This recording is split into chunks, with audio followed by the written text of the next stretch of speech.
Welcome back. A push to pay reparations to African-American descendants of slaves is gaining steam in the New York State legislature. You remember we talked in California. Now here we are in New York. Lawmakers in Albany cite a state task force in California's recommendation last week that state would pay out nearly $569 billion, or around $220,000 per recipient, to descendants of slaves as a catalyst for the renewed interest in paying reparations in the state of New York. It's a decision even the New York City mayor supports. I support it. I think it's long overdue. I think we need to zero in on some of those corporations and companies that the foundation of their wealth came from slavery. And I commend those lawmakers in Albany that are looking at this because I believe it's long overdue. Joe Borelli joining us live. He's a Republican New York City councilman to weigh in on this. Councilman, always good to have you on this.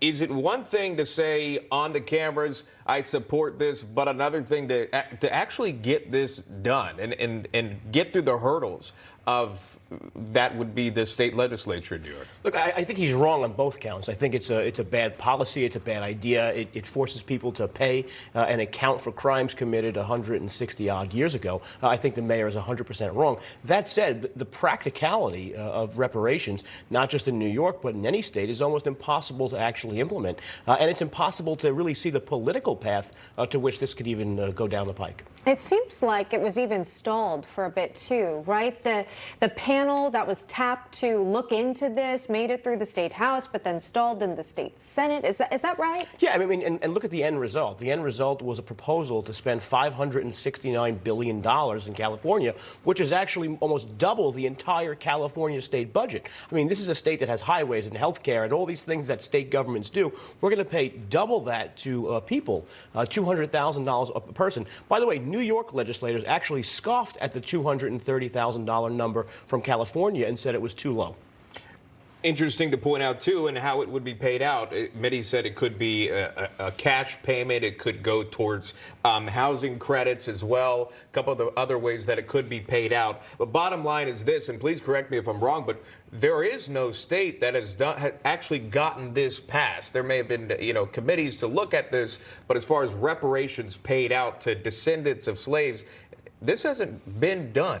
No, it hasn't been done, and dare I say it, if it wasn't done in the 1870s or so, it probably can't be done. I have an alternate proposal. Why doesn't the Democratic Party actually pay reparations? If we're going back in time, why don't we look at the Democratic Party's history of defending slavery, of fighting against Reconstruction, of fighting against the Civil Rights Acts over time? I'm a Republican. Why should I pay? My party was the party of abolition. And if people think that's silly, we should remind them that I'm about as connected to Abe Lincoln as I am as any slaveholder in the 1840s. So if that sounds silly, it should sound silly to people trying to pin me to pay for other people's crimes 170 years ago. Well, I just think of everyone who can track their family lineage that immigrated through Ellis Island.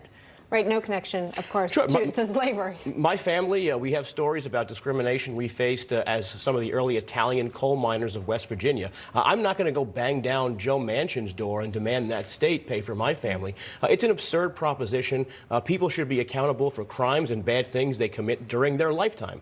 I think it's fair to say that some of the policies during Reconstruction were positive and really good designed to sort of level the playing field. But going back in time now to essentially charge people a fee and punish them for crimes they didn't commit is absurd and un-American. Yeah, again, it hasn't went past any state just yet, and then it makes you wonder how much of it is politics, knowing that getting this through is very much unlikely. But a story will continue to follow nonetheless. That is Council Member there, Joe Borelli, joining us live from there. We appreciate it. Good to see you, Joe. Thank you.